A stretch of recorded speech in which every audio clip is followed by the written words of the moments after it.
So you currently have what, about 100 employees, correct? Yep, correct.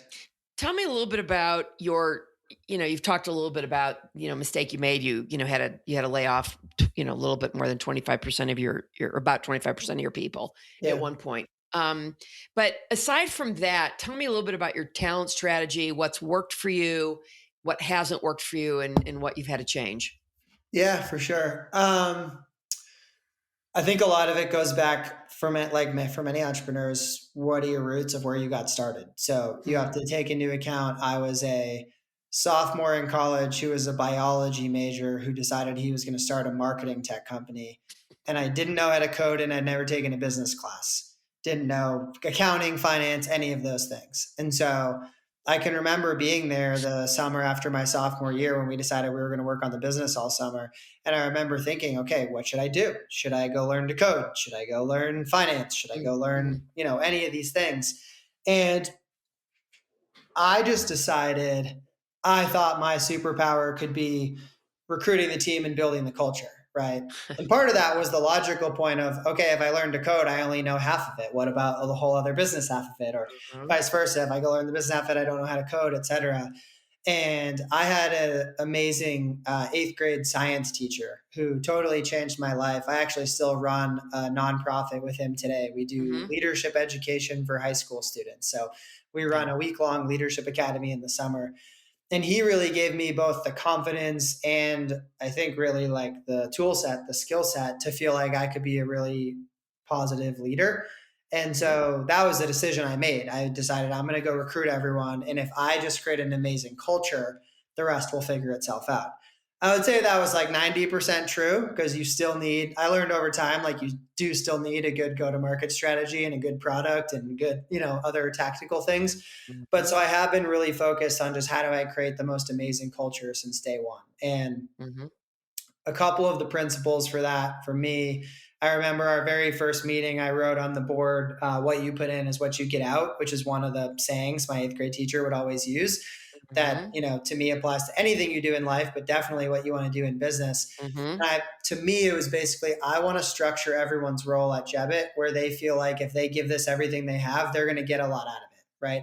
I didn't want them to come in and feel like, okay, you do these 10 things every day and then you're done and you can go home. I wanted it to be, we're going to go build this game changing company. And if you give it your all and put all it in, someone like Michael, you're going to be leading departments someday and you're going to get a ton out of this, both obviously financially, but also just growth, Right. personal growth, career Right. growth, all of that. Mhm. So that's always been a big thing for me. And then I think the qualities I've always looked for have been initiative and attitude, like looking for someone who's going to take initiative and just find problems on their own and solve them. Cause I didn't know what all the problems were, right? We were all Right. diving into this head first. And I think I've always just had a short leash for someone with a negative or pessimistic attitude. Like I knew from day Mhm. one it was going to be hard and things were going to go wrong. For Mhm. sure, I didn't necessarily think it was going to take as long as it did, or we were going to have to go through layoffs or all of those things. I don't think any entrepreneur really thinks those things are going to Right. happen. But I knew it was going to be hard, and I knew we were going to need people that were grateful and optimistic and appreciated the opportunity. And Mhm. when something went wrong, weren't going to get in a room and point fingers at each other, but we're going to get in a room and just say, "Okay, that thing happened. That bug was Right. delivered. We lost that customer. Whatever. How do we figure Mhm. it out?" And so I That's think I right. built this really core team of maybe a dozen or so people that had very high initiative and very positive attitudes, were very resilient. And I think that created the core of what has led to today. If there was one quick thing I had, sorry, I know this is a long answer. No, it's okay. The last thing I've tried to always do is be really transparent and be really Mhm. approachable to anyone on the team. Mhm. Very So good. to the point where in the early days, it would not be uncommon for someone to ask me on a random Tuesday, "Can I talk to you?" And we'd go have a 3 hour dinner. And that could be about issues they saw of sales isn't communicating with marketing well, and Mhm. product is butting heads with engineering or this or that, or that could be Mhm. more themselves. I'm not sure what I want. I'm not sure if Jebbit is right for me. I'm not sure if I want to be in software. I want kind of like the Chase conversation. And I realized around maybe 20, 25 people, that was breaking down with the new people. I wasn't able to spend enough time with them for them to Right. trust me, for them Yeah. to feel I was approachable. And to the early people, I was just Tom. It was just like, go ask Tom for Mhm. dinner or go ask Tom for Mhm. coffee. for the newer people at that point, it was like, Tom's the CEO. I can't ask him. He's so busy. I can't ask him for 2 hours of his day or a half hour of his day, even whatever it is. And so I went and hired a woman named Meredith, who I've known my whole life. She's actually part of the nonprofit with me. We shared the same eighth grade teacher, and I trust her with everything on a like culture, like human team level.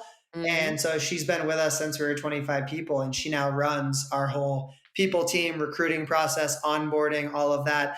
And she's really become a second me in terms of a second executive at the company that you can go to with any problem. You want to ask your boss for a raise and you don't know how to do it, go call Meredith. Or, whatever the issue is you're having a personal issue and you think you need to take a couple weeks off. Like a lot of people have just learned, she's a trusted person you can go to. So anyway, sorry, I threw a lot of different things. No, don't apologize. That's fantastic. It sounds like, and that is not an uncommon problem, right? Where the founder and CEO has an open door policy. And then you get to the point and you're like, well, it's not that I don't want to talk to people. I do, but it's just harder. We have more people. I have more things going on. So how do I solve that problem? Right. Yep. And it sounds to me like you had, and then still do have, what I refer to as a culture of feedback, right? Where, anybody can go to any superior and say, okay, I've got an issue with you or someone else. Can we talk about it? Yes, I would way rather, I've always been wired this way, but I would way rather be super approachable and know every problem. And then it's my job to obviously say, realistically, we can't solve 90% of these problems right now. So these are the 10% we're going to solve. Everything else, I want you to know I'm aware of it, but it's just not a top priority right now. I'd way rather have it be that way than the other way around where, management doesn't actually know what the problems are and people are afraid to go tell management the problem. Yep. Well, and if fill in the blank with any large company, and that's probably what's going on. Well, I've already learned, even going from 20 people to 100, it's just human nature. It just gets. You have to continue to work on it proactively. Yep. It's really, really important, because otherwise you'll end up, being something like IBM, where, the people at the top don't have any idea what's going on down below. Yep. None. Yeah. So, and this, like I said, fill in the blank with any giant company. Yeah. Is there any, what you would say, outdated advice in your industry that's being disseminated?